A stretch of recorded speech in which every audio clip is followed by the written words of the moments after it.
Praise the Lord. ஆண்டவர் இரட்சகருமாகிய இயேசு கிறிஸ்துவின் நாமத்தினாலே உங்களை வாழ்த்துகிறேன். பிரியமானவர்களே, நம்முடைய வாழ்க்கையில் அநேக அதிசயங்களை கர்த்தர் வைத்திருக்கிறார். அதையெல்லாம், அந்த அதிசயங்களை எல்லாம் ஒன்று சேர்த்து நம் கையில் இருக்கிற இந்த வேத புஸ்தகத்தில் வைத்திருக்கிறார். ஆச்சரியமா இருக்கும், இந்த வேத புஸ்தகத்தில் அதிசயங்கள் இருக்குதா? நீங்க ஒரு வசனத்தை வாசிக்கும் போது உங்களுக்கு தெளிவாகும். இன்றைக்கு ஆண்டவர் நம்மோடு பேச விரும்புகிறார். 119 சங்கீதம் 18 வசனம். உமது வேதத்தில் உள்ள அதிசயங்களை நான் பார்க்கும்படிக்கு என் கண்களை திறந்தரணும். ஒரு ஆர்வத்தோடு, ஆர்வம் நிறைந்த ஒரு ஜெபம். ஆண்டவர் பார்த்து கேட்கிறாரு, உடைய வேதத்தில் உள்ள அதிசயங்களை நான் பார்க்கும்படி என் கண்களை திறந்தரணும். எவ்வளவு இதெல்லாம், இந்த ஜெபம்லாம் ரொம்ப ஒரு என்ன சொல்றதுங்க, கிரகிக்க முடியாத ஒரு ஜெபம். பாருங்களேன், அநேகர் இல்லை, அத்தனை பேர் தேவனுடைய அறிந்து கொண்ட கிறிஸ்தவர்கள் வீட்டிலும் பைபிள் இருக்குது. சில வேத புஸ்தகங்கள் திறக்கப்படாமலே இருக்குது. சில வேத புஸ்தகங்கள் ஒரு சில பகுதிகள் மாத்திரம் திறக்கப்பட்டிருக்கு. சில குடும்பங்களில் சங்கீதங்களை தவிர வேற எதையும் வாசிக்க மாட்டாங்க. அவங்களுக்கு தெரிந்ததெல்லாம் சங்கீதங்கள் தான். சிலர் இந்த வேத புஸ்தகத்தை ஆலயத்துக்கு எடுத்து செல்லுகிற ஒரு பொருளாக பயன்படுத்துகிறதை பார்க்கிறோம். ஒரு சிலர் தன் வீட்டிலே பிசாசுகள், பேய்கள் வரக்கூடாது, பயங்கள் வரக்கூடாதுன்னு இந்த வேத புஸ்தகத்தை தலைமாட்டில் வச்சு தூங்குறதும் உண்டு. இந்த வேத புஸ்தகத்தை நம்ம ஒரு கருவியாக, ஒரு பொருளாக, ஒரு உயிரற்ற ஒரு காரியமாக பார்க்கிறோம். ஆனால் தாவீது கேட்கிறார், ஆண்டவரே, உங்களுடைய வேதத்தில் உள்ள ரகசியங்களை, அதிசயங்களை, மகத்துவங்களை பார்க்கும்படி என் கண்களை திறந்துடலாம் அப்படின்னா, இதுல எவ்வளவு ரகசியங்கள், எவ்வளவு அதிசயங்கள் இருக்குது பாருங்க. நம்ம ஆண்டவர்கிட்ட ஜெபிக்கிறோம், ஆண்டவரே எனக்கு ஒரு அதிசயம் செய்யும், எனக்கு ஒரு அற்புதம் செய்யும் நம்ம கேட்கிறோம். ஆனா நீங்க தேடுகிற அதிசயங்கள், அற்புதம் உங்க கையில கொடுக்கப்பட்டிருக்கிறதுன்றத எத்தனை பேர் உணர்ந்து கொண்டிருக்கிறோம்?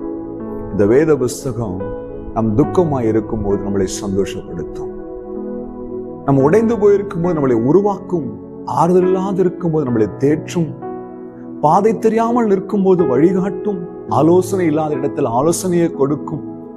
சோர்ந்து போன நேரத்துல பலனை கொடுக்கும். இப்படி எத்தனையோ காரியங்களை இந்த வேத புஸ்தகத்துல கர்த்தர் எழுதி நம் கையில கொடுத்திருக்கிறார். இது பரிசுத்த ஆவியானவர் மூலமாய், பரிசுத்தவான்கள் மூலமாய் எழுதப்பட்டது. என் அன்பு தேவ பிள்ளையே, இந்த வேதத்திலுள்ள அதிசயங்களை பார்க்க வேண்டும் என்று நீங்கள் விரும்பினால் கர்த்தர் அந்த அதிசயங்களை உங்களுக்கு காட்ட விரும்புகிறார். தாவீது சொல்றார், நம்முடைய வேதம் என் மனமகிழ்ச்சியா இல்லாதிருந்தால் என் துக்கத்திலே அழிந்து போயிருப்ப. ஒரு மனுஷனுடைய மரணத்தை தடுக்கக்கூடிய வல்லமை கர்த்தருடைய வார்த்தையில் உள்ளது. ஏன்னா இந்த வார்த்தை ஜீவன் உள்ளது, ஜீவன் நிறைந்தது, ஜீவன் கொடுக்கக்கூடியது.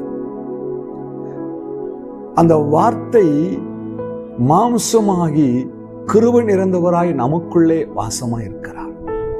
இந்த வார்த்தையின் அதிசயங்கள், இந்த வேதத்தின் மகத்துவங்களை நீங்கள் அறிந்து கொள்ள என்னைக்கு ஆர்வமா இருக்கிறீங்களோ அன்னைக்கு இந்த பைபிள் உங்ககிட்ட பேச ஆரம்பிக்கும். இந்த வசனம் உங்ககிட்ட பேச ஆரம்பிக்கும். எத்தனையோ நேரங்கள், உடைந்து போன நேரங்கள், நாளை விடியும் போது என்ன நடக்கும், நம்முடைய வாழ்க்கை எப்படி போகும், தலை குனிந்து நிற்க போறோமான்னு நினைச்ச நேரத்துல எல்லாம் ஒரே வார்த்தை அந்த இரவை மாற்றி போடும். காலையில விடியும் போது கர்த்தர் அதிசயங்களோடு காத்திருப்பார். என் வாழ்க்கையில பல ஆயிரம் முறை யோசித்திருக்கிறேன்.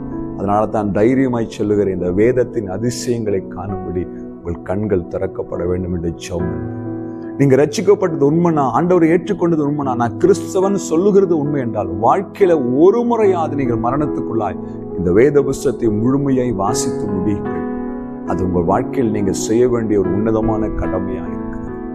இந்த அதிசயங்களை கர்த்தர் உங்களுக்கு காட்ட விரும்புகிறார்.